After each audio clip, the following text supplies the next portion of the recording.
At first, Ian was hopeless about crossing the apocalypse until he discovered that he could enter Hogwarts and become a wizard. As the only extraordinary, he expressed that the end of the world is truly fragrant, and the resources of the entire world are waiting for him to develop and dominate. Magic potion. Alchemy. It doesn't matter if you fail, you can smash it with resources. Keywords of the novel. The end of the world me can enter Hogwarts without a pop-up window, the end of the world me can enter Hogwarts TXT complete collection download, and the end of the world me can enter Hogwarts to read the latest chapters. Chapter 1. Survival in the End of the World. You are listening at novelfull.audio. Chapter 1 Survival in the End of the World. Under the blood-red setting sun, what comes into view is a wasteland. The once towering buildings, wide and bustling streets, no longer exist, collapsed buildings, broken vehicles, and slowly moving corpses. This world is like a lawn after a camping frenzy, now all that remains is a mess. The sky is filled with thick dust and smoke, as well as countless parasitic spores that are invisible to the naked eye. All of this did not affect a busy figure in the room. There are still 12 bottles of 250 milliliters of unopened water, which are not in short supply for the time being. There is only about 200 grams of wheat flour left for food. However, if we ensure physical strength, this can only support 2 days of consumption. We are really out of ammunition and food, and I don't know if I can find supplies on the last floor. Ian was sorting out the classified supplies while sighing with despair in his heart. Since he inexplicably traveled to this parallel world a week ago, apart from initially feeling panicked and somewhat incredulous, he later accepted the fact that it already happened. After all, traveling through such things would happen every year. In the broken glass window in front of me, there is a reflection of a teenager who is about 14 or 5 years old, with a tattered white shirt and messy black hair. The impeccable facial contour, ebony black pupils, high nose bridge, slightly pale lips, everything looks like an ethereal and handsome neighbor with sunny and cheerful big boy. However, the most eye-catching aspect is still the complex and profound mature temperament, gentle and handsome face, mixed with maturity that does not belong to this age. But the contradiction between temperament and appearance is perfectly and cleverly combined at this moment.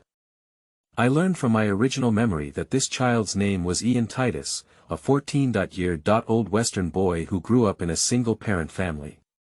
The outbreak of the apocalypse caused him to lose his last loved one several months ago.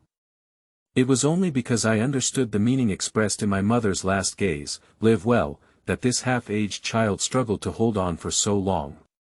However, under the dual pressure of spirit and material, he passed away last week. Since the day she left, you have been accompanied by loneliness, hoping that you will eventually meet in heaven and continue the relationship. As for the rest, let me fulfill her last wish on your behalf, and I will work hard to live as Ian Titus. Looking at the reflection of his green and astringent body, Ian sighed and said, "Finding supplies is the top priority, but there's no need to think about it downstairs. It's full of zombies and animals parasitized by fungi. It seems that only by going upstairs to search, can we finally hope." Ian pondered on his next plans and then looked at the blood-stained fire axe beside him. Through his original memory and the fragmented information collected during this period, he found that it was not a traditional zombie apocalypse in the novel, but a more bizarre world eroded and parasitized by unknown fungi.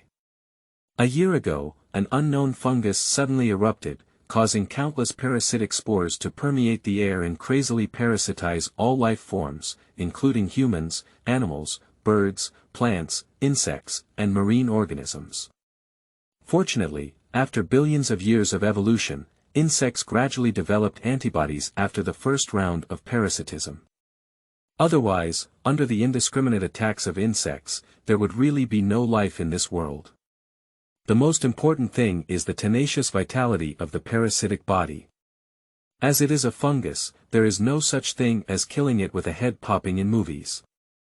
Even if it is cut or even chopped, after a certain period of time, it will still be glued and repaired by the fungus, but it will take a long time. This has made the situation for humanity even more difficult, and Ian is unaware of how many humans are left today. However, it is true that he feels the situation is not optimistic.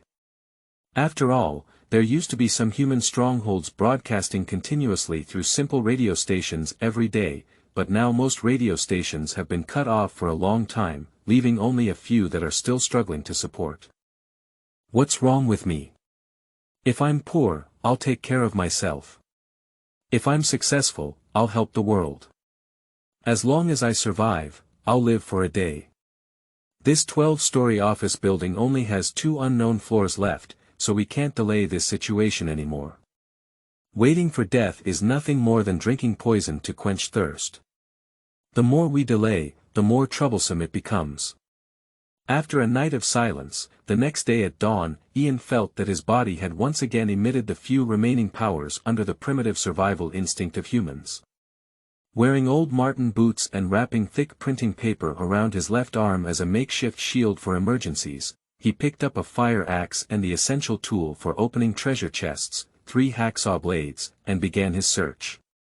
After all, after the first parasitic outbreak, almost all surviving humans can be immune to fungi, and now what needs to be done is to avoid physical attacks from parasitic organisms. Control the distance. The maximum perception range of parasitic organisms is 5 meters. As long as they are not detected, they are still relatively quiet. Once detected, they will never die.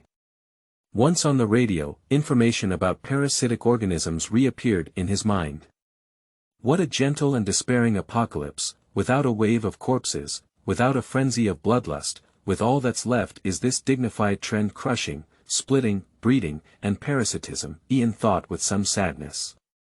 Pushing the door open, one could see the dim and quiet corridor. After a 10-second walk around the corridor, they arrived at the fire escape leading to the upper level. As for elevators and the like, don't even think about it. 1 year is enough to paralyze the vast majority of industrial facilities in the world, with electricity supply being the first to suffer.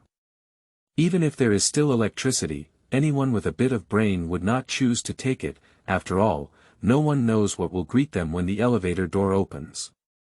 In about 15 minutes, Ian also successfully reached the 11th floor. Looking at the office area in front of him, although it was messy, fortunately there were no obvious human parasites. After careful exploration, Ian had to be certain that he was a bit lucky, as this layer was empty. This is also normal. After all, the upper-level office area is almost always the location of the company's management, and the personnel allocation is not very high. Unfortunately, he did not receive much supplies. Ian looked at 3 packs of potato chips, 2 obviously rotten butter burgers, 3 unopened bottles of red wine, a whole box of cigars, and 2 canned caviar in disappointment. A little is better than nothing. Although it's a drop in the bucket, it also solves the urgent need, especially potato chips and canned food, which can effectively supplement salt. These foods can last for about a week, and after a week, they must go to the top layer. Ian was sorting out the materials he had harvested while secretly pondering. He always resists top-level searches because infected bird parasites have the ability to perceive in 3 dimensions, unlike humans and other mammals who only perceive in a plane. This means that all spaces with a radius of 5 meters around it are within its perceptual range. And after being parasitized, they do not fly 24 hours a day. Most of the time, they inhabit nearby tree trunks, roofs, or unbroken power poles. So top-level exploration is highly likely to provoke them. Forget it, living in the present, thinking too much is just adding to your worries. These things can barely make it for at least a week. After a moment of rest, Ian transformed into a hamster and began to pack and organize various materials that could be used, and then gradually carried them downstairs. Being in one's own small stronghold, lit solid wood furniture serves as fuel, and 3 thick steel bars of chopsticks are wrapped together as a simple support, then skillfully set up a pot. The pot is actually a large 304 stainless steel cup, with a little flour, potato chips, and caviar added. Then, pour in a small bottle of mineral water to make a paste, and quietly wait for the water inside to boil. This is Ian's lunch today. As the wood burns, there is a crackling sound of a campfire, and smoke rises from the pot, accompanied by the sweet aroma of wheat. Ian stared blankly at the dancing flames while unconsciously playing with the toys in his hand. When searching for supplies just now, I found a 13-inch wand in a drawer of an office desk, but the difference is its unique shape, which looks somewhat different from what is described in the original Harry Potter book. Ian was actually a genuine HP fan in his past life, and he once read a lot of books. His reading of various HP and humanities is rare. A man is a teenager until he dies. Since he discovered this toy, he packed it up and took it down like supplies. Besides, this wand is neither heavy nor takes up space, just a piece of cake. Visually, the material is an iron core wrapped in a layer of dark resin, and the shape is not any well-known wand. Expelliarmus instinctively waved his wand, struck your weapon, and recited a spell. Ian also played happily in the midst of hardship. It was originally a casual seasoning, but this wand really saved face. In an instant, a red light flickered at the top of the wand, and it quickly wrapped him inside. New book, collect, collect, collect. Thank you to all the readers. End of this chapter. Chapter 2. Diagon Alley. You are listening at novelfull.audio. Chapter 2 Diagon Alley. At the moment of being wrapped, Ian felt everything around him darken, with waves of pressure coming from all directions, making him feel breathless, as if he had been stuffed into a rubber tube. After an unknown amount of time, he finally sprayed out of the pipe, and some dirty air rushed into his lungs in an instant. After wiping away the uncontrollable tears in his eyes, Ian found himself standing in a noisy, small and dilapidated bar. How to put it, the bar is exceptionally dirty and messy, with stains all over the floor and tables. Perhaps due to its age, a few stains have a slightly matte texture. Beside the scattered tables sat some unkempt and greasy uncles, drinking a colorful and unknown wine. A small man wearing a top hat was chatting with a bar owner whose hair was almost bald and looked like a withered walnut, but the occasional flashes of light in his eyes proved that the owner was not as ordinary as he appeared. At the moment he appeared, the buzzing noise suddenly stopped, and everyone in the bar stared at him in amazement. This. Ian looked around silently. In fact, it's not their fault. Ian also understood their attention ceremony a bit after he regained his senses. After all, although the people here dress a bit differently, their appearance and behavior are also within the normal range, and most importantly, there are no signs of decay or bloodstains. Looking down at his long-worn dress, his white shirt and linen sports pants were all tattered and covered in bloodstains of all sizes. Under the erosion of time, the mottled bloodstains have faded their original brightness, leaving only pale purple dark spots. The left hand is wrapped in a thick printed paper shield, and the right hand is holding a Shunlai plastic wand, completely dressed as a war-damaged version of the Arad continent ghost swordsman plus mage. But with the added beauty that resembles statues in an Athenian temple, everything once again reveals a pathological beauty. A long time has passed, and in a moment, the brief tranquility has been shattered. The bar owner, who was chatting leisurely at the bar counter before, spoke up. No matter what you've experienced before, what I want to say is, child, don't be nervous, you're safe now. The standard London accent resonates with the ear, but fortunately Ian was also a person who passed the English test band 8 in his past life, so there were still no issues with some normal communication. Looking at the bald and hunchbacked boss in front of him, Ian inexplicably relaxed.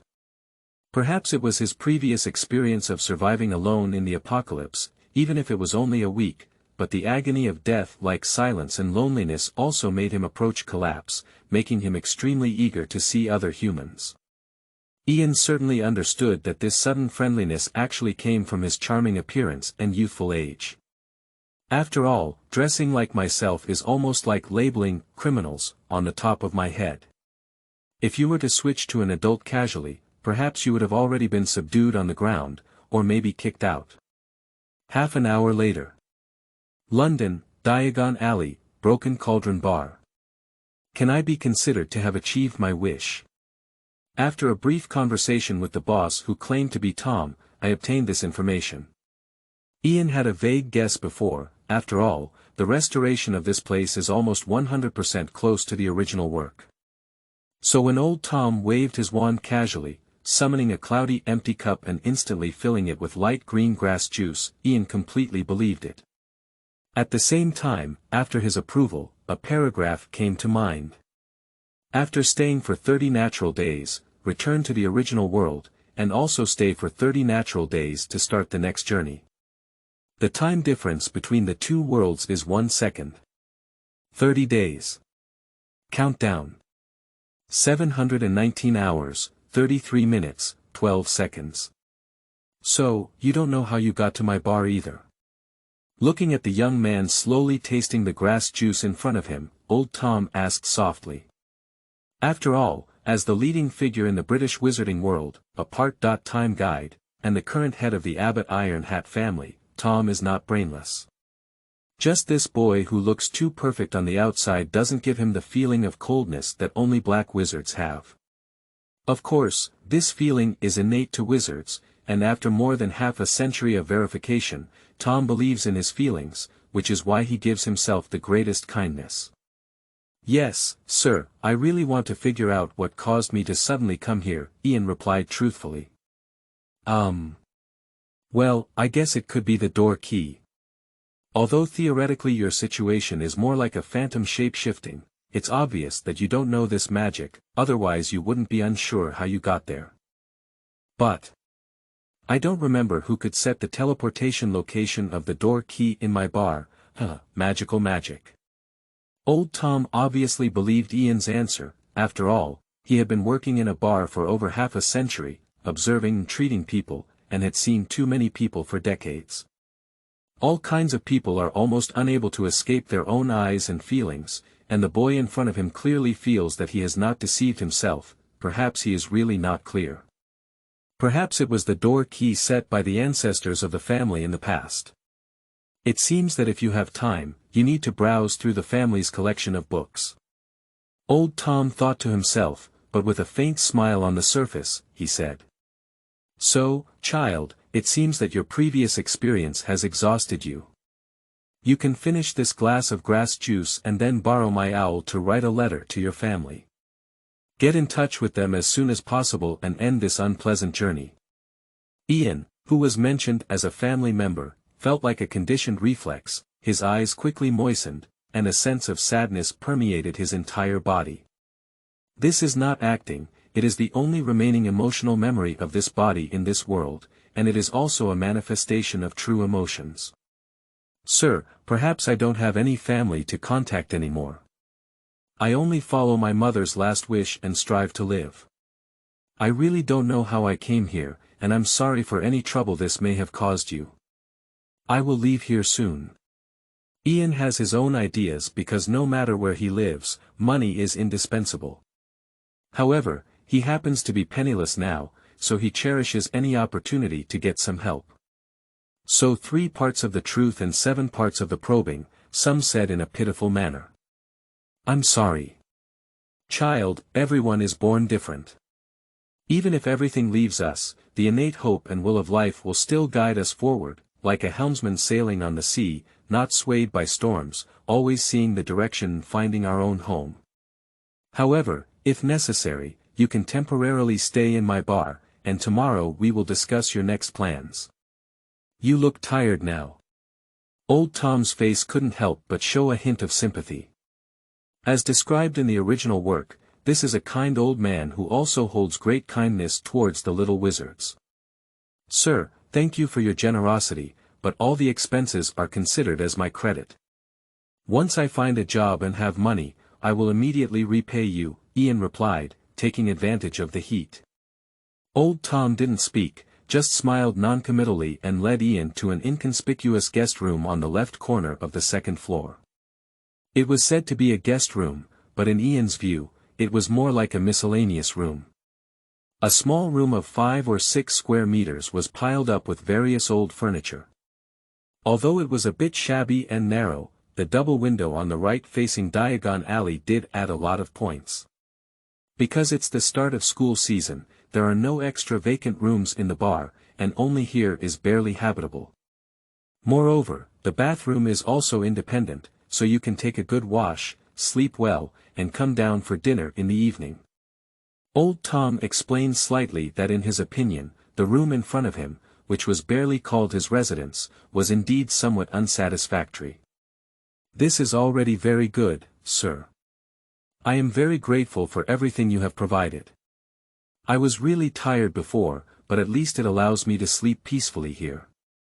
This is already very good, isn't it?"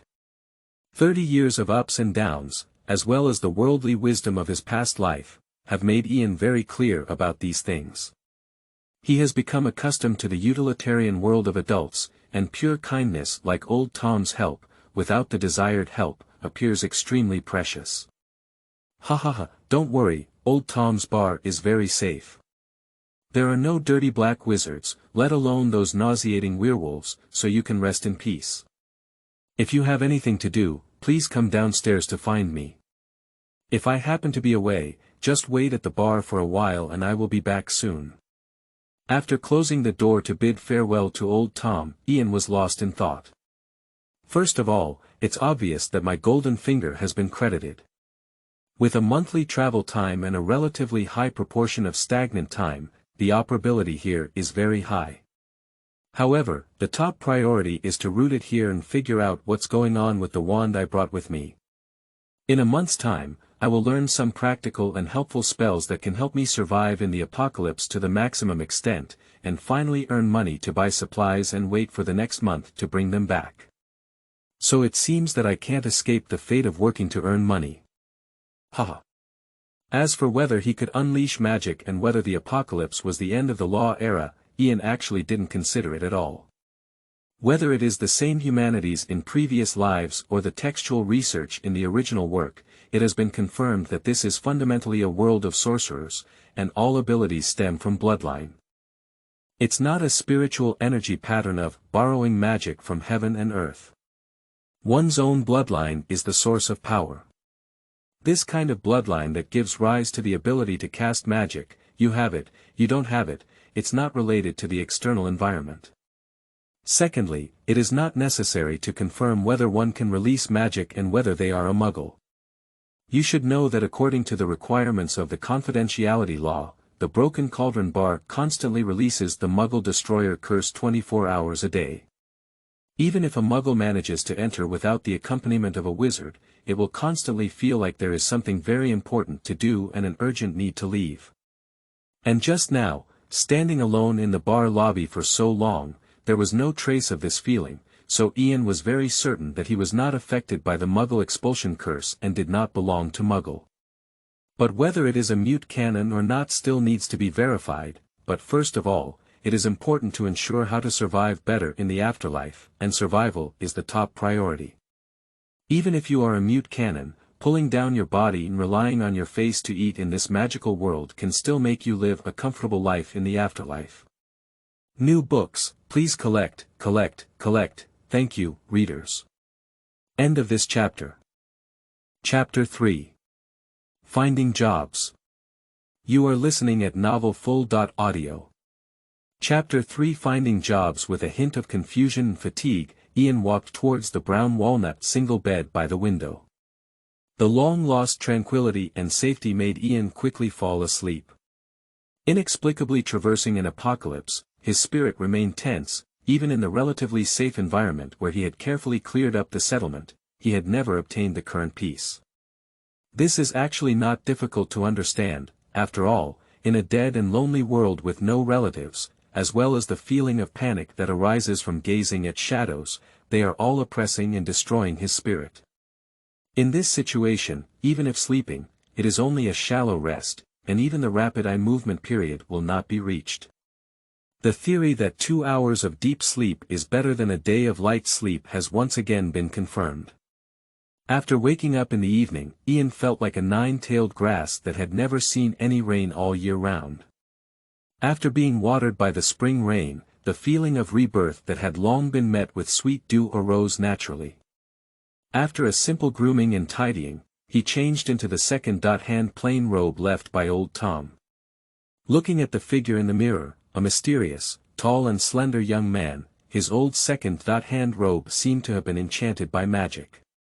What is this? One day, I was so handsome by myself. But it's time to go downstairs. Ian pushed the door open and walked out. At this moment, the bar was clearly not as crowded as when he came, scattered in small groups, with only a few people scattered around. Due to the dim evening sky, Ian's arrival did not disturb the others and instead walked towards old Tom, who was wiping his glass. You look very energetic, which proves that you're resting well. I think you need a glass of lemon water with a few drops of aphrodisiac added now. Obviously, old Tom noticed Ian and filled the freshly wiped cup next to him with lemon water. Thank you for your hospitality.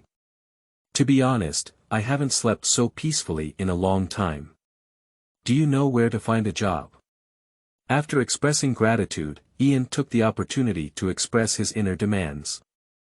Okay, there's no need to be in such a hurry for now. You can eat something first, and I'll guide you on how to enter Diagon Alley later. Maybe you can try your luck there. Ian is well aware of such an answer. As expected and reasonable, it is not difficult to see that although old Tom is very friendly to the little wizards, his kindness is only limited to. As the flag bearer in Diagon Alley, he is not foolish. Allowing a stranger wizard's credit in his blood-stained attire are undoubtedly representative of trouble, even if the wizard is underage. Ian is very grateful for being able to temporarily stay here. So he has no qualifications to expect more, such as working in a bar or helping himself introduce a job. Anyway, I really appreciate you. Looking at old Tom's wrinkled and slightly jagged face, Ian silently thought to himself. Looking at the dinner handed over by old Tom in front of me, a portion of French fries and 2 high-quality sandwiches with obvious seasonings. Compared with many seniors who complained about English food, this dinner was extremely luxurious for him, who was still cooking batter in the end of his life. After eating this luxurious dinner, Chow Chow walked through the bar under the guidance of old Tom and arrived at a small courtyard surrounded by walls on all sides, where there was nothing but a trash can and some weeds. The other party pointed to the wall brick above the trash can. Remember, count 3 blocks up and then 2 blocks horizontally. After that, old Tom pulled out his wand and struck the wall 3 times, causing it to start shaking. Soon after, a not too narrow arch formed, leading to a winding and endless street entirely paved with irregular pebbles. Welcome to Diagon Alley, old Tom smiled as he looked at Ian. However, seeing that the other party clearly did not intend to accompany him in, they just stood at the entrance of the arch and gestured, then slowly walked back. After thanking him again, Ian lifted his legs and entered this holy land for taking photos in the heavens and all worlds without hesitation. New books, please collect, collect, collect, thank you, readers. End of this chapter. Chapter 4. First Job. You are listening at novelfull.audio. Chapter 4 First Job. The path that caught my eye was relatively wide, although it was still crowded in the evening, it didn't seem crowded at all.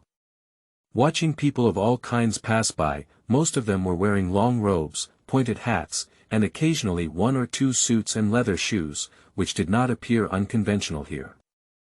Surrounded by various buildings and shops, there are iconic buildings such as Gringotts, Ezra Owl's shop, Lycan bookstore, Florin Volkswagen ice cream shop, Patchy Crucible shop, etc. Once familiar shops emerged one by one, with the overlap of illusion and reality, everything seemed both mysterious and magical. Some things and landscapes really require being there to feel their beauty.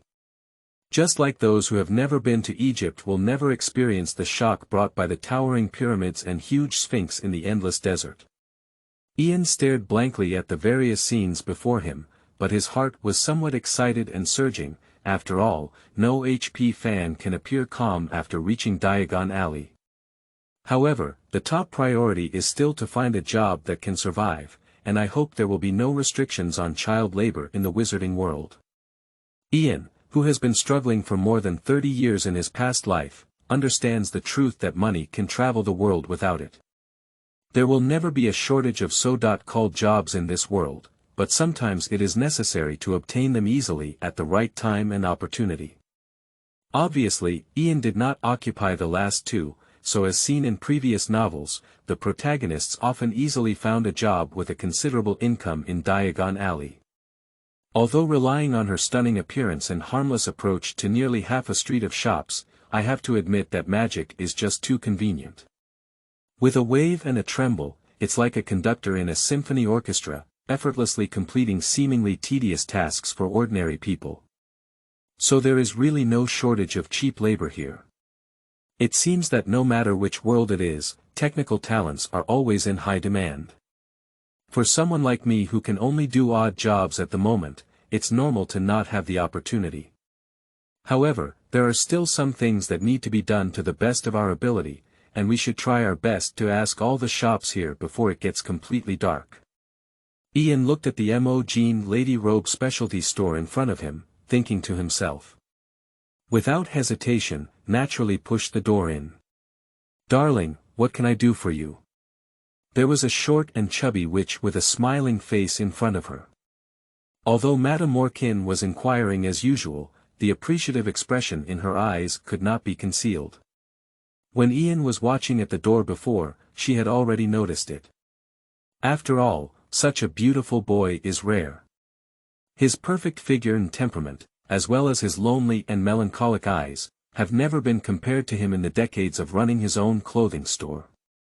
Looking at the slightly restrained young man in front of her, Mrs. McGonagall seemed to understand something and spoke again, "Or you can take a break for a while, after all, there will be some time before the store closes. I'm sorry to bother you, but may I ask if you need an apprentice or other miscellaneous matters here?" "I need a job, madam." "Can you provide it?" Perhaps it was really the guarantee mechanism that was activated, after being rejected more than 10 times in a row of failures. Madame Morkin did not refuse this time. She looked up and down at the boy in front of her and said, "Perhaps I need a professional fitting person, and he also needs to work part-time as a concierge." After a brief pause, Mrs. Morkin explained. "You know, when school starts, there are always many energetic little wizards coming to order school uniforms, and sometimes I can't come alone to greet them. I work 8 hours a day, and of course, I will offer a weekly salary of $15 Canadian. I don't know if he will accept it. In fact, Mrs. Morkin had her own plans, and the first thing she felt when she saw Ian was that this child was a natural fashion model. Especially after hearing that the other party was looking for a job, they agreed without any hesitation. After all, for so many years, she has been crushed and rubbed on the ground by the Tuafan ready-to-wear store. Once upon a time, her McGonagall Lady Robe specialty store became synonymous with vulgarity and ordinary. Perhaps this year, her own store can also become a fashion icon in the wizarding world, and may even overwhelm that damn shop in one fell swoop. Madame Morkin was thrilled at the thought of this. After a simple agreement, she couldn't wait to summon the highly popular measuring stick, and the flying ruler came to Ian to record his body data in detail. Mrs. Morkin gave the reason that as an employee of a clothing store and a concierge, one must wear the clothes of their own store, which is also a recognition and promotion of the store. Of course, this garment is free. Ian expressed understanding towards these and actively cooperated. Of course, being free may be the driving force behind one's positive attitude, but there are some things that cannot be expressed. In less than a quarter of an hour, when the ruler finished recording, it flew back onto the grid of the previous shelf on its own. Looking at the data in front of her, Mrs. Morkin also breathed a deep sigh of relief. As a seasoned seamstress, the set of data in front of her undoubtedly indicates how correct her previous decision was. "So see you tomorrow." "Okay, madam, if nothing unexpected happens, I will arrive on time tomorrow." Because the most important thing, finding a job, was solved, Ian couldn't help but slow down his pace on the way back to the bar. He slowly looked at Diagon Alley in the darkness and fully explained what the freedom of being carefree is. 15 crowns is indeed quite a lot. Although Rowling did not write about other people's income and salaries in the original work, according to the calculation of the previous great gods, ordinary staff members in the Ministry of Magic only earn 100 crowns per month. They buy a bunch of snacks on the Harry Potter train, which costs 12 crowns, take the Knight's bus, which costs 11 crowns, and a spoonful of flying powder, which costs 2 crowns. In short, this is a decent income. Ian laughed self-deprecatingly.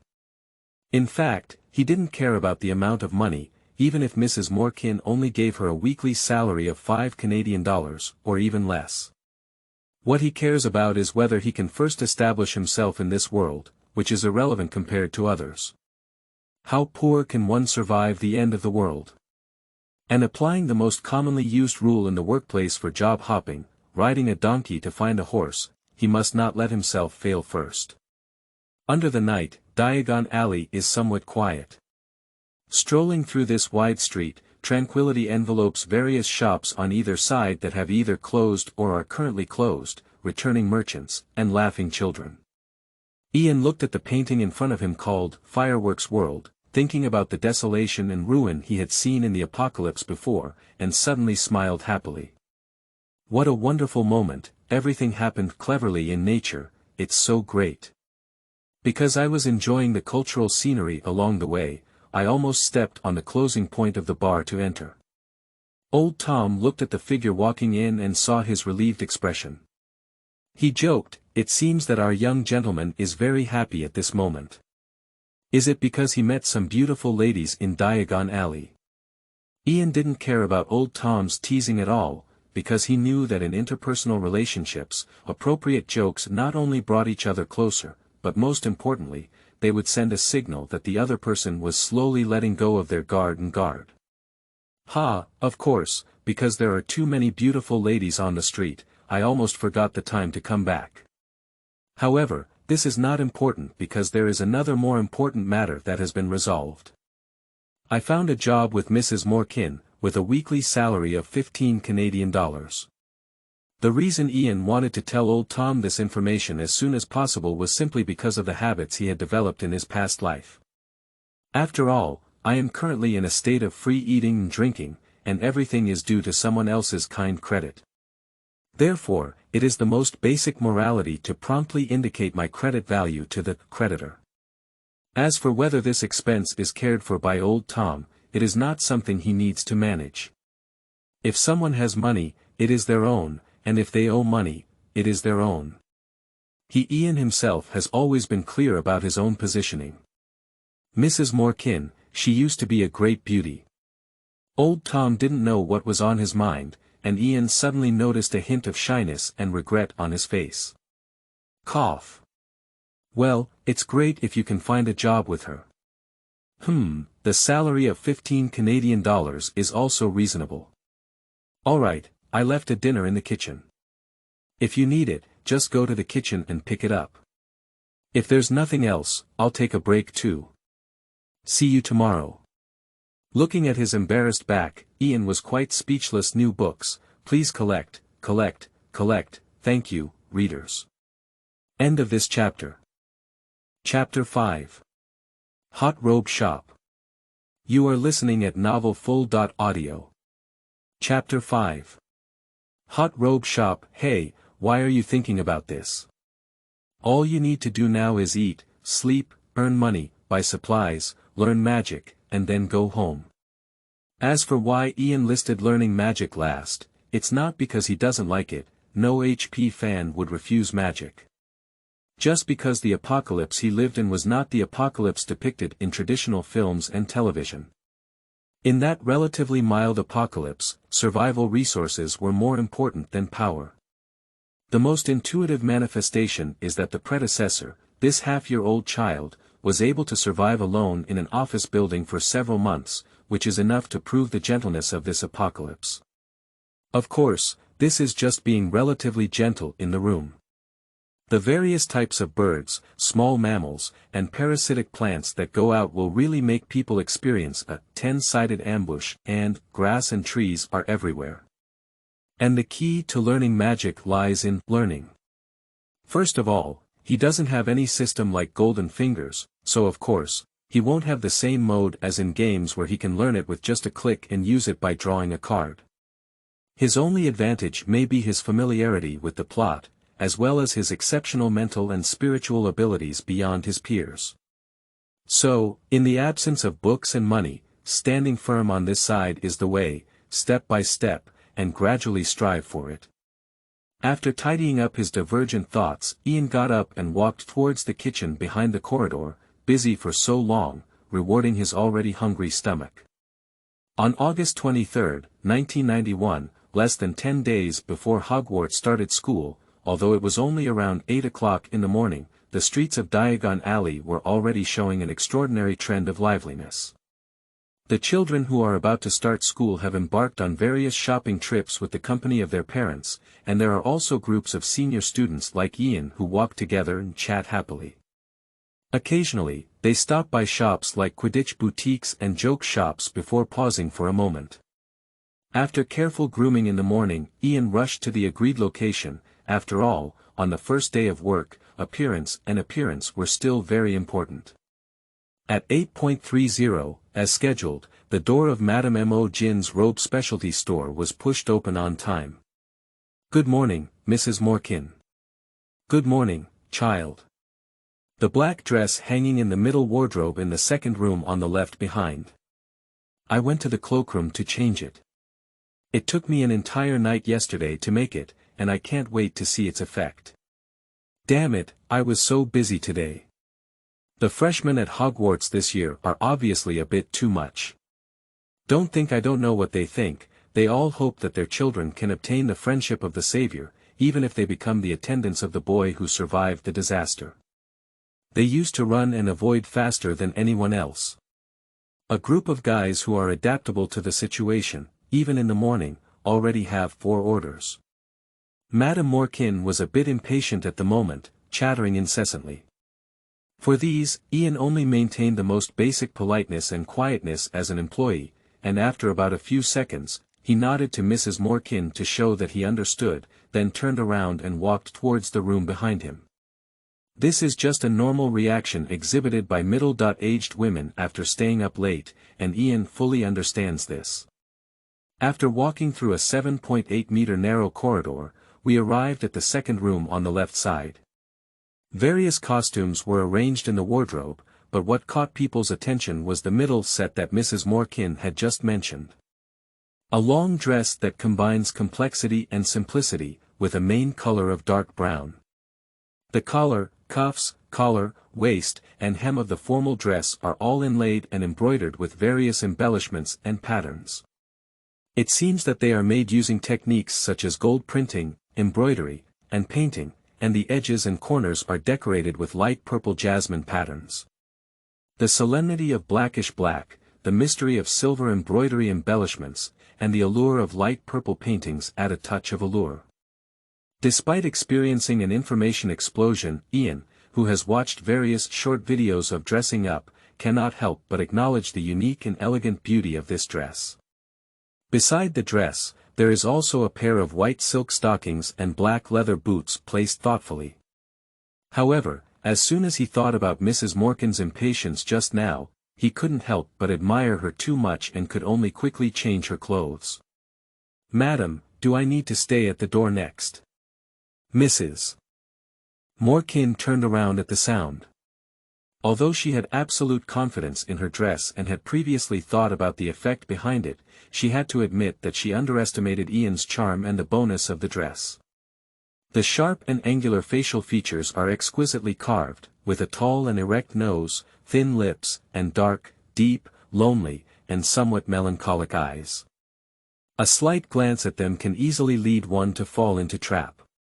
Paired with a gentle smile at the corners of her mouth, her black and straight hair, slanted eyebrows, and slender and straight figure, she stands alone like a falcon soaring in the sky, exuding an elegant, noble, and ethereal temperament at all times. "Merlin, this is simply perfect." The door. "Oh no, that's not where you should be, just stay in the hall." "Yes, stay here. Believe me, in no time, this will become the girls' tea party." Don't underestimate their private intelligence transmission ability. At this moment, Mrs. Maugene's face had a familiar expression and she said with some excitement. Indeed, it is women who know women the best, and everything is as she said. A few hours later, the relatively spacious store was already a bit crowded, surrounded by fat and thin, and all kinds of young girls, including birds, and swallows, clearly regarded this place as their second home, with a look of intention to stay here permanently, everywhere. Ian, who caused all of this, remained calm and composed, like a true tool person, quietly doing his own job. Although he was at the center of the vortex, he had a clear understanding of it. The heat of rootless duckweed like this would quickly dissipate without continued hype in the later stages. Of course, if it were a character like Gideon Lockhart, perhaps it would be another story. In fact, human nature is to join in the fun and seek novelty, and there is also that kind of following the trend and following the crowd behavior. He understands that when the trend passes these 2 days, it will not be so exaggerated. As Ian had anticipated, from the 3rd day onwards, the robe shop was no longer as crowded and noisy as the previous 2 days. After all, even children who go to school have their own troubles. Even the most loyal fans need to return to the mundane life of tea, rice, oil, and salt after their fanaticism, let alone be just a fashion model. Although it has returned to daily life, over time, the Robe specialty store has also become a topic of discussion, and Lady Mogene has successfully surpassed the popularity of the extraordinary clothing store. It is not difficult to understand that there is such a popularity. After all, there is no television or movies, and besides newspapers, there is a magical world of broadcasting. Some gossip news still has great vitality and dissemination. After gaining such popularity, the sales volume of the store naturally increased step by step. Those girls often only glanced at him for a second before quickly bowing their heads shyly or glancing aside. Looking at those green and shy faces, Ian was also silently speechless. There was no other reason, mainly because he was too young. Of course, there are also some adult women in their 20s who consider themselves to be promiscuous, or young married women who boldly and openly approach, flirting with their bodies and language. For this situation, Ian only needs to smile and stare at the other person for a few more seconds to make their eyes dodge and defeat, and they can independently consume. For the above experiences, as a normal man, Ian cannot remain unmoved. Ian is also a scheming horse, just using his own will to forcibly restrain himself. He understands that he would not choose to touch these things until he has obtained survival guarantees and does not have certain abilities. In this world, he holds a respectful and distant attitude towards emotional issues between men and women. Because he can't make any promises now, if he can't make promises to girls, then don't easily provoke their heartstrings. This is a principle and bottom line of human nature, and also his lowest moral standard. New book, collect. Thank you to all the readers. End of this chapter. Chapter 6. Changes in the Wand. You are listening at novelfull.audio. Chapter 6. Changes in the Wand. A week, whether it's long or short, if calculated accurately, it's just 168 hours.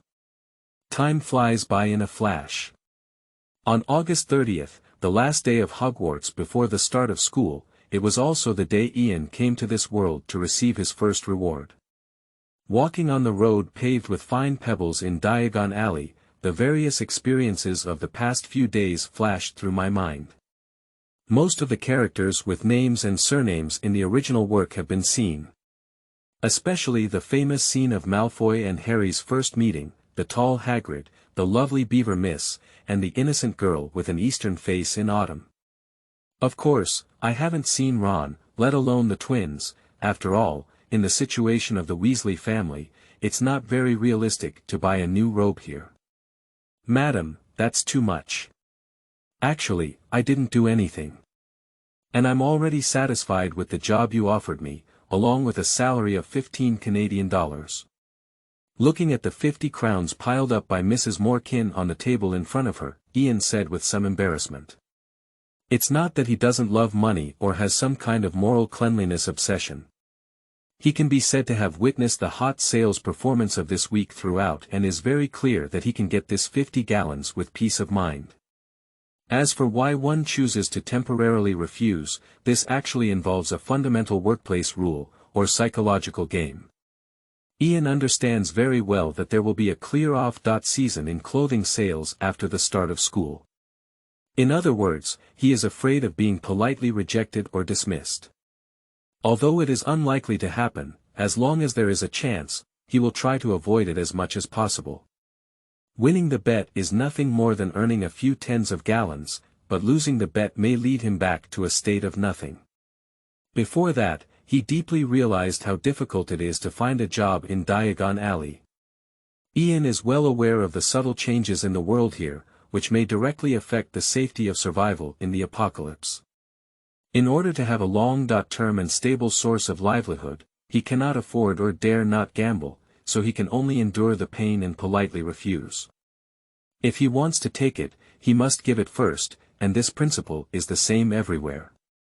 Based on Ian's understanding of Mrs. Morgan's personality during this period, he estimated that his job would be very safe for at least 3 months, given his refusal to accept more of the situation in Cologne. As for what will happen in 3 months, there is no need to worry. Firstly, he has confidence in obtaining a certain level of self-protection ability. The next 3 months of companionship, not to mention emotional accumulation, is just a habit that is enough to ensure that one will not be easily dismissed. Both sides are wins, which is the choice of adults. Actually, you can completely accept it. Alright, Ian, since you insist on doing so, I respect your choice, but I don't think you will refuse the vacation. You know that after Hogwarts starts school, it will be very dull here. So you can go and have fun in Cologne for a few days, and I'll give you 3 days off with pay. Madame Morkin spoke somewhat playfully. Looking at her teasing expression on the child's face, Ian rolled his eyes silently in his heart. Of course I won't refuse this rare relaxation. Thank you, madam. See you so soon the day after tomorrow. Go, child, enjoy your time, Mrs. Morkin waved her hand and said. Go to the compartment and change into this luxurious dress, ready to put on the second-hand plain robe that old Tom gave him before. In fact, according to Mrs. Morkin's intention, this dress is already considered a gift for him, not just for work. However, Ian still switched back and did not choose the glamorous and high-profile dress, fearing that people's aesthetic fatigue would affect the store's sales. Faced with such a simple and straightforward answer, Mrs. Morkin readily agreed, but then handed him a new ordinary-style emerald robe to replace the previous second-hand goods. Leaving the robe shop, carrying 15 gallons in his pocket and a packaged second-hand robe, Ian strolled alone on the streets of Diagon Alley. Shopping after having money in one's pocket feels really different from shopping without money in one's pocket. Being able to buy without buying, wanting to buy but unable to afford, the same result, but the inner feelings are really different. Okay, finally we can start the journey of magic. First, we need to figure out what's going on with this wand that took us through. We must go to the Ollivander wand shop. After converging his thoughts, Ian set off towards the wand shop. Not long after, I arrived at the destination, and the gold letters on the sign were a bit missing, but I could still clearly see the written content. Ollivander. Starting from 382 BC, making wands, looking at the familiar and unfamiliar scene of the signboard that Ian had seen countless times in his previous life in the book, Ian felt a little uneasy because it was an important question about whether he was a wizard or a squib. He took a deep breath and pushed the door in.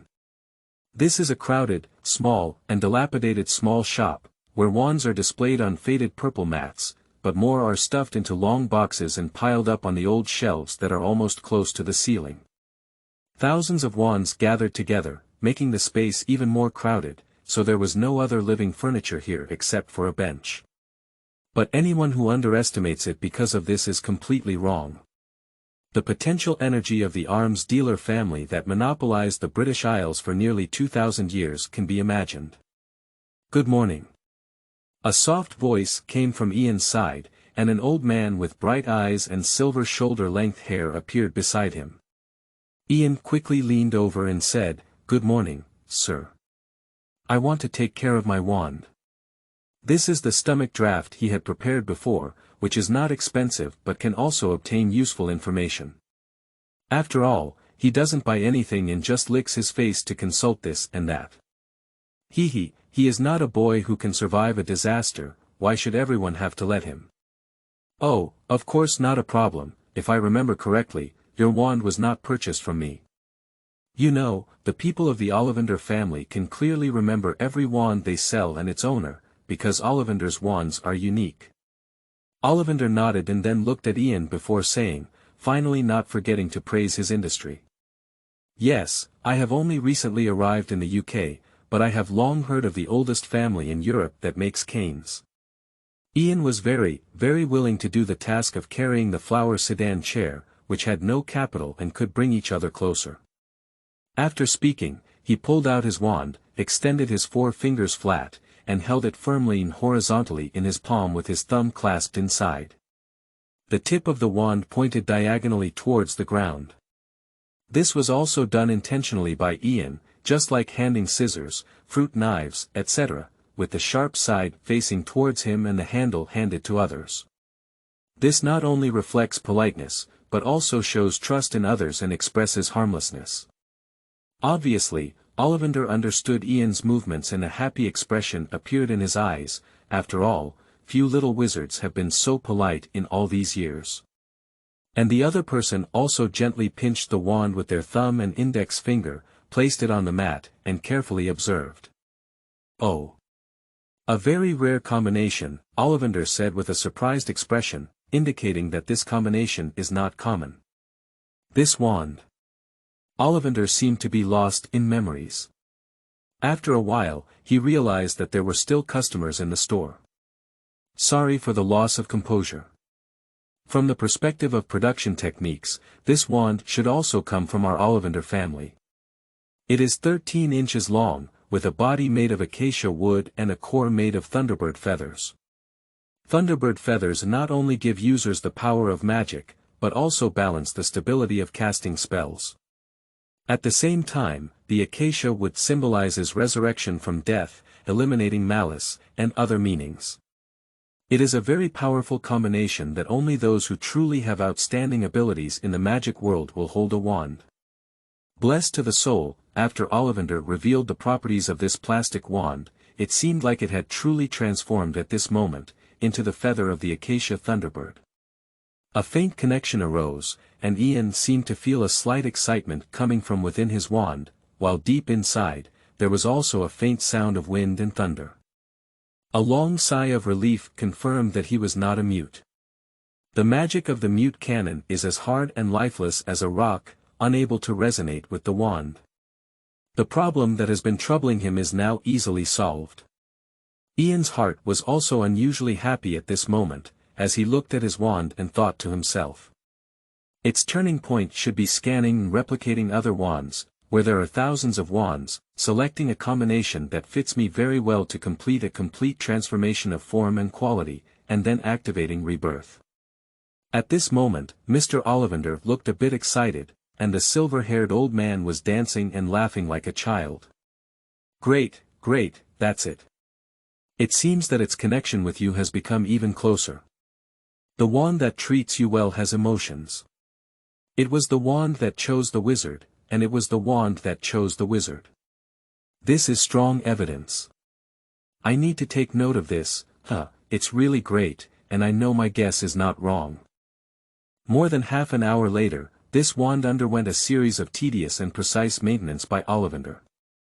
However, it was obvious that Ollivander had upgraded the maintenance service independently, otherwise it wouldn't have taken so long. Ian is also happy to see these come to fruition. After everything was over, Ollivander gently put Ian's wand into the box, as if parents had just lulled a sleeping child into a crib, then covered it with a lid and wrapped it in craft paper. Chenghui, 9 shika. If you add 3 more garan, you can get a wand maintenance set produced by the Ollivander family. Okay, sir, but I don't need this set at the moment. Of course, I won't buy it until my next visit. Good steel is used on the blade, and the same goes for Gallon. Ian, who was financially strapped, did not intend to consume unplanned items. Moreover, the wand, which had just undergone careful maintenance, does not require further maintenance for at least 6 months. New books, seek collection, seek collection, seek collection.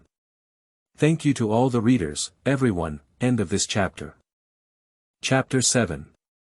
Opportunities for Enrollment. You are listening at novelfull.audio. Chapter 7 Opportunities for Enrollment. After secretly apologizing and bidding farewell to the somewhat disappointed Mr. Ollivander, Ian quietly left the wand shop and prepared to go to the planned second stop, the Lycan bookstore. This bookstore, with both high attendance and popularity, gives Ian the first impression of a special and magical store. Standing in front of the door, you will be attracted by a subtle and profound atmosphere, which makes people involuntarily enter. The store has a mesmerizing oak flavor, mixed with the unique light ink fragrance of books. 2 barren magical ornamental plants on the shelf at the door only contribute to the moist soil atmosphere, and the lighting in the room is somewhat dim. The warm sunshine in the morning filtered through the old wooden window frames of the bookstore, jumping on rows of bookshelves. At the corner, the golden sunlight was snapped and scattered on the bronze lampshade, with a few moldy spots and rust stains on the lampshade, as if telling the story of the bookstore's past. Moreover, Lycan bookstore also has its exclusive Easter eggs. As long as you soak here before the start of school, you can basically meet a Miss Beaver. If you put this time in 1991, there is a certain probability of triggering the capture mechanism. Welcome to Lycan bookstore. Do you need to purchase Hogwarts textbooks? 4th grade. 5th grade. There is a complete set of packaged textbooks over there. Or do you need to purchase a single book? The textbooks are all here, and other books are on the back shelf. The bookstore manager is a middle-aged man who is somewhat greasy and overweight, and his slightly sunken deep eyes indicate that he is not a native of England. As he introduced to Ian, he pointed to the 2 rows of bookshelves in front of him.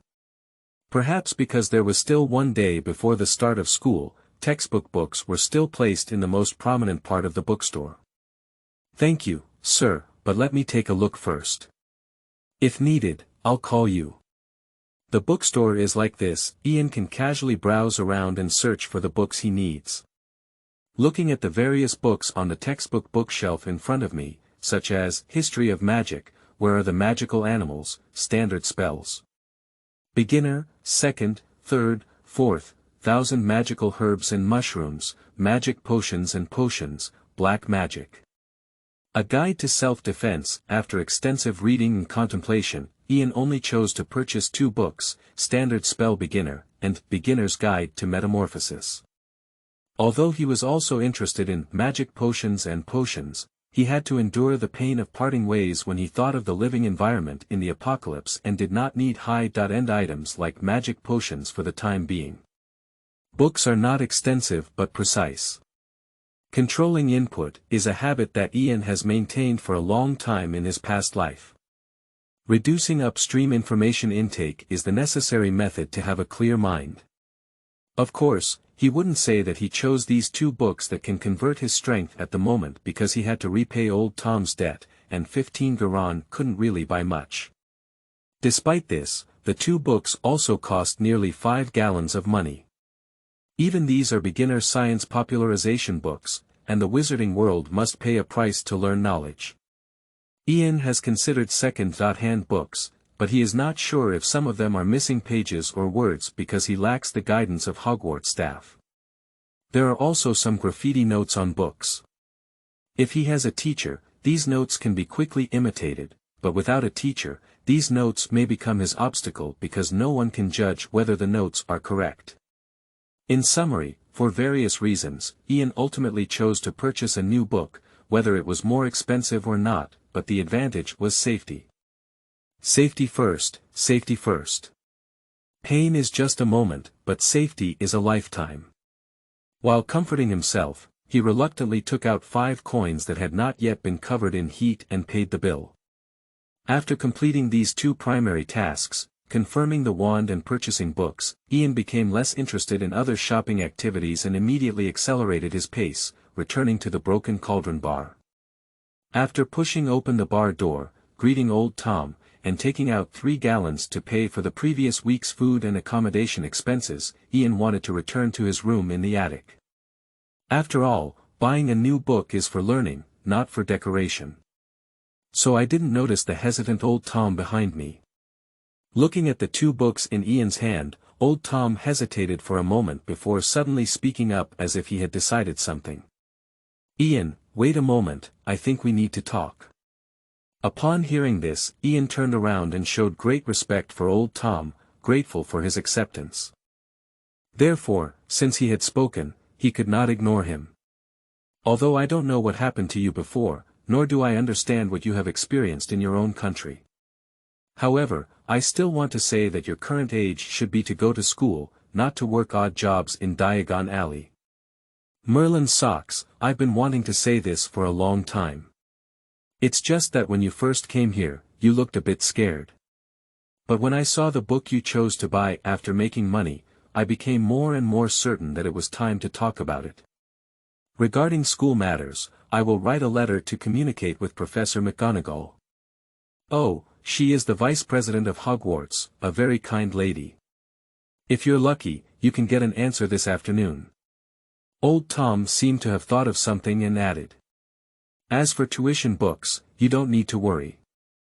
Hogwarts will provide a long-term interest-free loan to students who are unable to complete their studies, and they only need to repay it within 3 years after graduation." Going to school. To be honest, Ian did consider it when he first arrived, but he didn't have any communication channels or network connections, so he let go of this idea for now. More importantly, people still want to earn money to buy goods and bring them back to the end of the world. Food is their top priority, and only when they have enough to eat and live can they do other things. Moreover, there is no admission letter, and his slightly older body is also troublesome. There is a high probability that he won't be able to go to the 1st grade, but he doesn't have any foundation. If he goes to the higher grade, he is likely to just listen to books and get by. Instead of doing this, it's better to earn some money to save and purchase enough survival supplies before proceeding. As for magic, it's okay to spend money seeking advice from others in the future.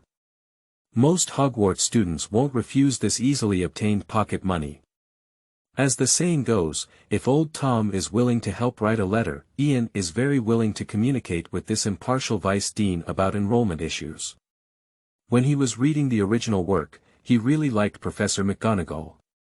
His strength, character, and temperament were impeccable. "Thank you very much. Before, I had nothing and never thought about going to school. If I had a student loan, it would be really great."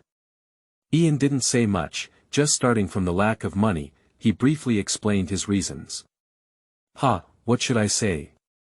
If that's the case, you should have told me earlier, but there's still time now. After all, today is only August 30th and there's still time. I'll write a letter now. You can go rest first, and I'll call you when I get back.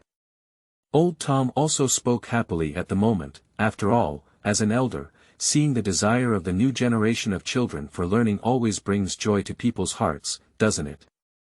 After Ian returned to the room, he casually placed the books he had bought on the bed and did not choose to read immediately. Instead, he sat by the bed and pondered deeply. After all, learning is not bad for a while, but the next important thing is to face Professor McGonagall and even Dumbledore. Sometimes, for the sake of a lie, it takes countless lies to cover it up.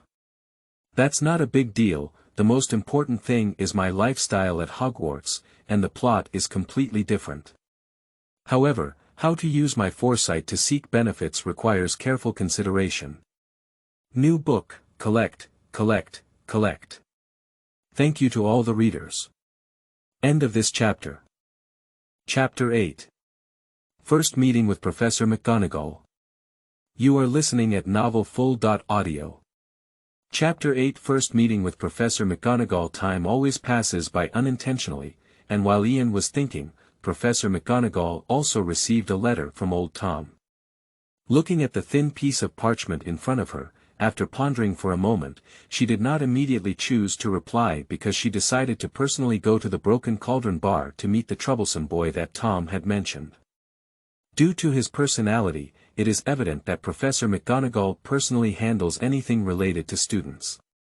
In the Broken Cauldron bar, Ian, who had been pondering for a whole morning, sat in the corner enjoying the hard-earned food while scrutinizing the incoming guests. Sitting as an audience member, observing in secret was also one of his few interests. The green flames rising in the fireplace are thanks to the efforts of the Flying Road fans. As a famous scene in the HP world, even though they have been seen many times before, their attention will still be drawn to it. Humph. This time, a tall and stern-looking lady walked out, wearing an emerald green robe and a pointed hat tilted to one side. After coming out of the fireplace, without any unnecessary movements, he walked towards old Tom, obviously a lady with extremely strong execution ability. Oh ho, the main leader has arrived, truly deserving of Professor McGonagall. He does things without any delay. Just Ian didn't get up, the main reason is that he currently doesn't know Professor McGonagall, and if he greets him rashly, it will be difficult to explain clearly. In just a few minutes, old Tom led Professor McGonagall towards this side. This is the Vice President of Hogwarts, Ms. Maliva McGonagall, whom I told you before. Old Tom happily introduced himself to Ian, then turned his head slightly to Professor McGonagall and said, "This is the child mentioned in the letter, Ian Titus. I think I should leave the time to you next. I have my own work to do." After speaking, old Tom turned around and left. "Okay Tom, let me handle this." Professor McGonagall glanced slightly at the handsome boy in front of her, as if she suddenly remembered something. She smiled and said to Ian, "Hello Mr. Titus, I think we have met before." It was at Madame Morkan's robe shop, but there were many girls around at the time. Ian stood up and bowed slightly, saying, "Hello Professor McGonagall, you can call me Ian. For things we've seen before, I can only say that's too regrettable. You know, the environment was too noisy at the time, so I couldn't remember too many people." "Okay, Ian, Tom has told me a lot about your situation. You know that you don't actually resist going to school, do you? This is rare. Most children your age only think about holidays.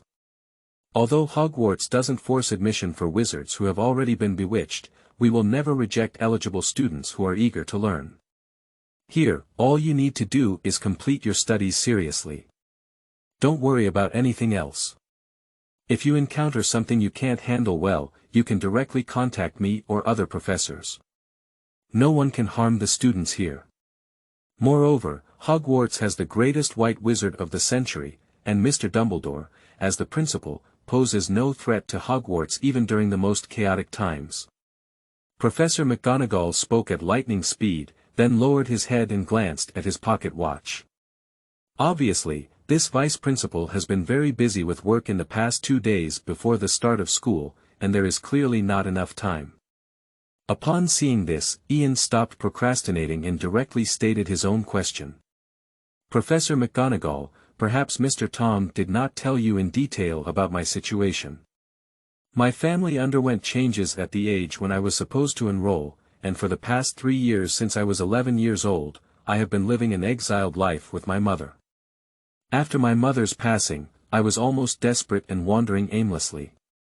I came here a week ago for no reason. What I want to say is that I don't have any foundation, maybe I don't know as much as a new student. Our previous lives have really exhausted us. Oh my goodness, poor child." Professor McGonagall was also somewhat moved when he heard Ian's experience.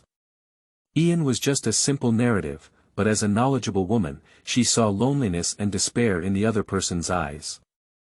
"Ian, believe me, this is all over. No one can hurt you at Hogwarts." When Professor McGonagall spoke, the confidence of a millennium-old prestigious school was fully demonstrated at this moment. Continuing, he said, the courses that were missed before are not a problem. Although the grade of enrollment cannot be changed due to your age, I can approve you to attend their courses in lower grades. And tell other professors about your situation. I think they are very willing to help you solve the problems you encounter in your studies in their spare time, and provide you with some individual tutoring for the missing knowledge. Having finished speaking, Ian immediately nodded in agreement and politely replied, "Thank you, that's really great. I love magic and I long for it." Professor McGonagall looked at the polite child in front of him and apologetically said, "But before that, you need to meet our principal, although I have the right to decide your enrollment. But your name was not recorded in the admission document, which requires the principal to exercise his authority.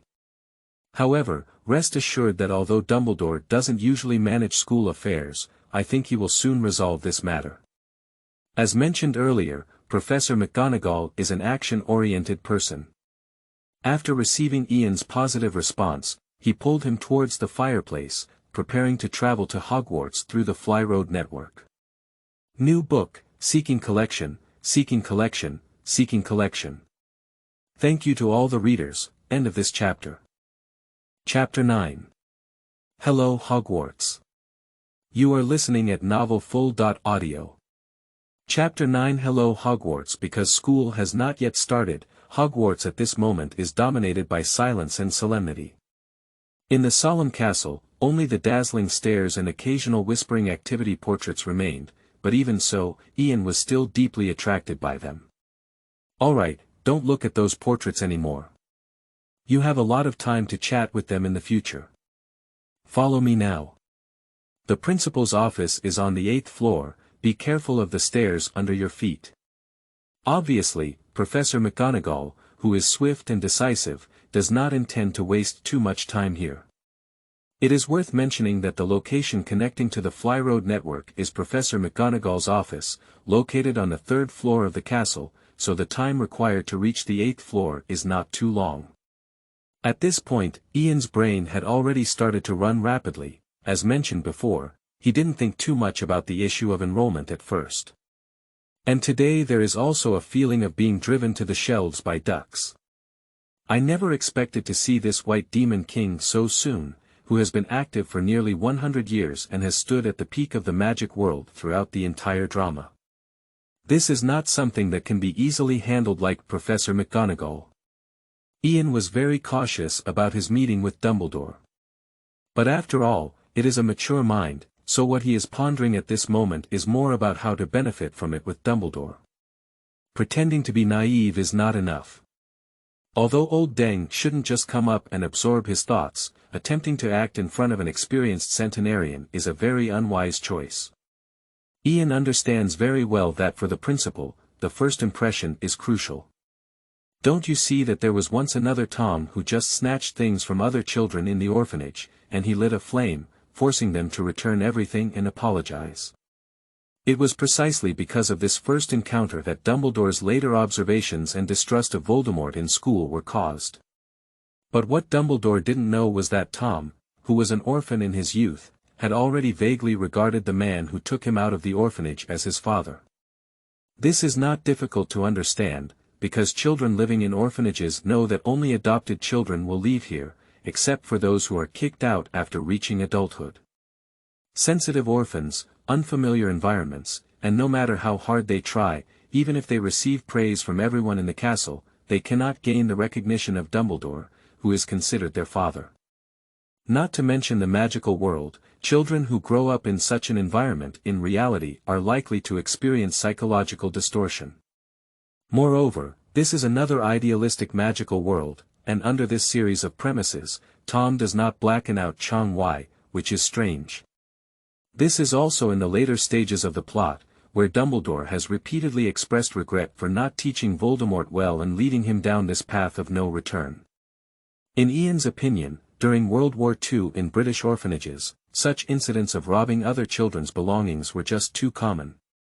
By reading Charles Dickens' Oliver Twist, one can understand that Voldemort's actions in the beginning were really nothing.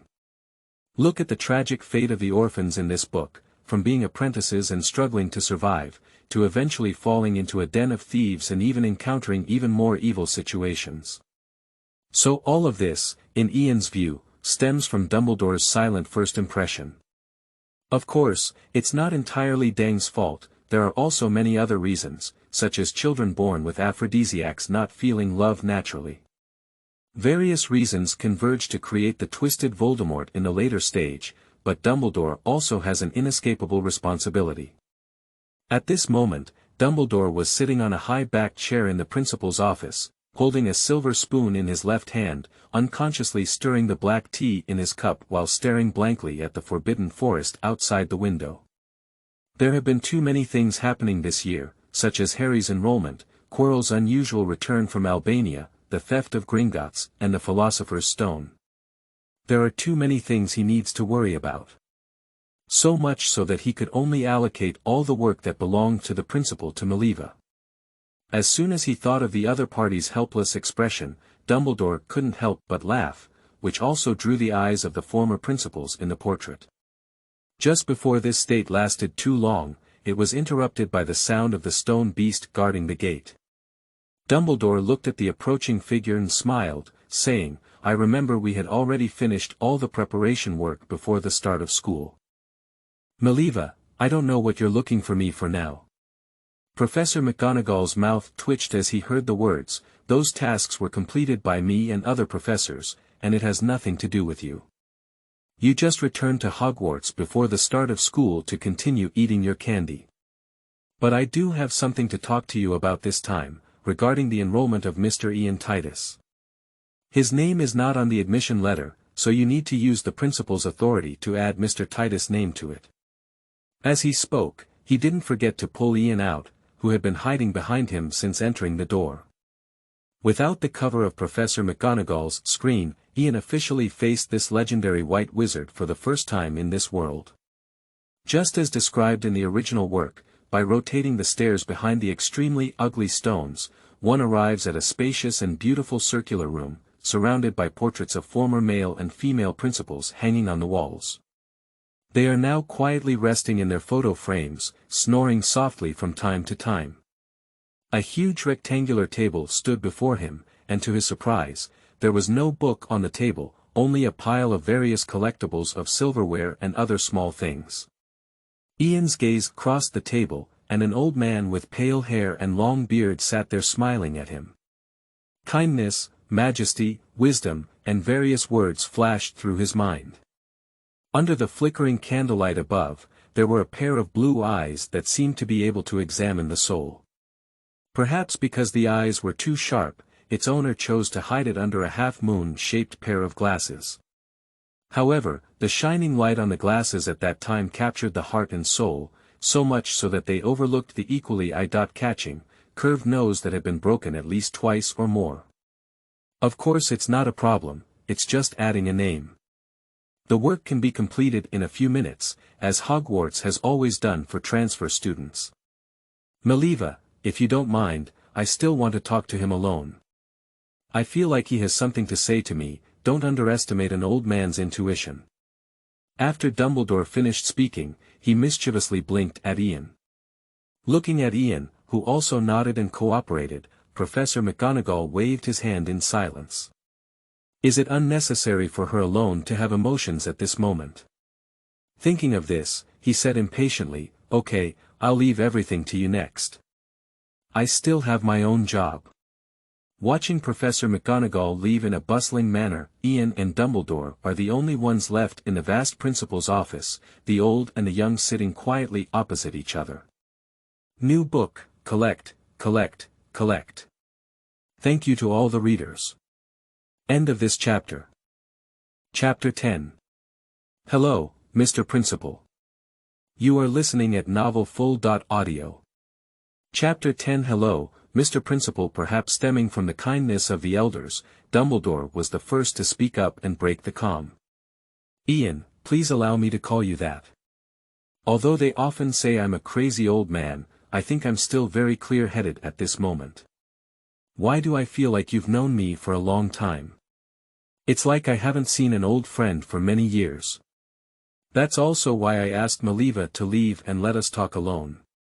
In fact, all of this was intentional by Ian, and the purpose was also to make Dumbledore see these things. After all, he was also in his 30s in his previous life. If he couldn't even control this facial expression, he would have been crushed by that cannibalistic society long ago. Ian took a deep breath, calmed down, and slowly said, "Mr. Dumbledore, I can guarantee that today is our first meeting in the material world. As for why it gives you the feeling of knowing each other for a long time, I will tell you that this story may be a bit long. If the story is a bit long, you can tell it slowly. There's no need to worry, child. Don't underestimate the patience of a centenarian. But before that, we need some snacks and listen to stories while eating them. It all looks very interesting, doesn't it? Ian, how about a cup of black tea?" After receiving a positive response, Dumbledore lightly tapped with his wand and the table was instantly covered with various new styles of honey-duke candies, as well as 2 cups of brewed black tea. "Thank you for the hospitality." Out of politeness, Ian gently picked up the teacup with his hand and continued in a gentle tone. "The name of this story is Harry Potter. I don't know if it's an illusion." Ian felt that after saying the name, Dumbledore's eyes were as bright as 2 sharp swords, but in an instant, the smoke dissipated. For this, Ian seemed to have never seen it before.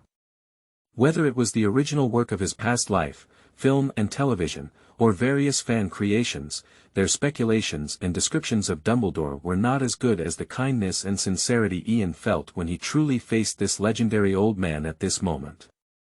Great love is boundless and inclusive of all things. In the original work, he calculated many people, but he never took the initiative to harm anyone. Even for the final outcome where Harry Potter had to die once, it was because he had arranged everything and sacrificed himself first before making it happen. After death, he also burned his magic to stop himself on the platform of the undead, serving as Harry's final guarantee. So for someone with pure love, Ian doesn't plan to keep too much. Of course, if there was another old man holding a pipe and wearing a fire-shaped hat in front of him, it might be a different scene. At the same time, the boy named Harry Potter finally boarded the Hogwarts Express. After several setbacks, the trio successfully protected the safety of the Philosopher's Stone. Possessed by a mysterious person, Professor Rocky also turned into ashes under the magical protection left by Harry's mother. So I named him Harry Potter and the Philosopher's Stone. For this story Dumbledore's expression became increasingly serious, but Ian remained unmoved. He took a soft sip of black tea, which tasted bitter and sweet. He gently put down his cup and then slowly said, "The name of the story for the second year, I would like to call it Slytherin's Chamber of Secrets, which can also be considered a turning point in this story, because the wise principal finally knows the secret that mysterious people cannot kill." In the end, the fraudster Lockhart received the punishment he deserved, and the petrified student and ghost were all restored with the help of the mature Mandela grass. And with the help of Fawkes, Harry Potter also drew the Gryffindor sword and killed the snake monster, piercing the diary with the snake monster's fangs and destroying the mysterious person's first Horcrux. By the way, when it comes to Horcruxes, I have to emphasize that the mysterious man actually made 7 Horcruxes, one of which is the destroyed diary. The second Horcrux is the Ravenclaw crown hidden in Hogwarts's Room of Pleasure. The third one is the Hatch Patch gold cup hidden in the Lestrange family treasury. The fourth one is the Slytherin pendant hidden in the Black family's old mansion. The fifth one is the pet next to the mysterious person, the blood curse viper Nagini. The sixth one is Gunter's ring, which forces you to face death in advance because it is adorned with one of the Deathly Hallows, the resurrection stone. The mysterious person used your longing for your sister to release the most evil curse on the ring, and you ultimately did not escape this curse. The seventh and most special one is because it is a Horcrux that even the mysterious person himself is unaware of. Its production came from an accident, and the final Horcrux is Harry Potter. The sun set in the western mountains, and the stars shone brightly. This conversation lasted for nearly 4 hours, and Ian talked about all the contents of the 7 original books in detail, including the characters who were bitter, wronged, betrayed, killed, disguised by compound decoction, and had names and names. Do you know, Mr. Principal? When I first started seeing all of this, what I was thinking was how to secretly obtain the magic stone that turns stone into gold and live a carefree life. Then I saw the slaughter and betrayal, tears and remorse behind me, and changed my mind. At that time, I thought of hiding quietly, completing my studies quietly, and then leaving England. But when I put on the wings of magic and soar over the future of Hogwarts, watching you show your last smile before death, as well as encouragement and instructions for Harry. Looking at the innocent faces and picking up the wand to protect their school, I realized how weak and pitiful my previous thoughts were when I had to fight and sacrifice against the Death Eaters. In my heart, Hogwarts is not like this. She is like an eternal river, peaceful and rippling. She is clear, and can see the pebbles at the bottom of the river. She is gentle, like the spring breeze slowly sending me forward.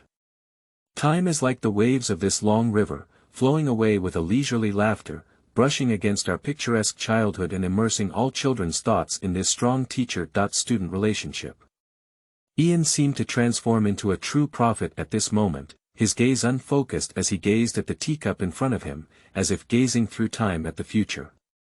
And Dumbledore, who was serious on the side, seemed to be guided by him to open the final chapter. The bell of time and space rings in my ears. Colin, Lupin, Tonks, Fred, Brown, Snape, Cedric, and the last figures on the tower, all sacrificed like illusions in a mirror, presented one by one in this principal's office. Professor Dumbledore, I have finished telling my story. The reason why I am willing to share it with you is not only because of your trust and admiration, but also because I love magic and the laughter-filled Hogwarts. I think this is the first thing a person who can see the future should do, rather than hiding behind the scenes like a conspirator seeking personal gain. I want to try my best to avoid tragedy, but I don't have the ability to do so, so I told someone with the ability. Of course, I also have a selfish side myself. Perhaps you can see it as a transaction. I use this future information as chips to exchange for your guidance, funding, and some magic books. Ian, who had regained his senses, breathed a long sigh of relief after speaking all of this. The reason Ian chose to confess everything is simply because he, who has the characteristic of crossing two realms, must quickly complete the primitive accumulation. And the world of Harry Potter is not his only one, and the time left for him is not enough to follow the plot step by step. Of course, it can also be considered as a way to make up for the regrets of previous lives. New book, collect, collect, collect. Thank you to all the readers. End of this chapter.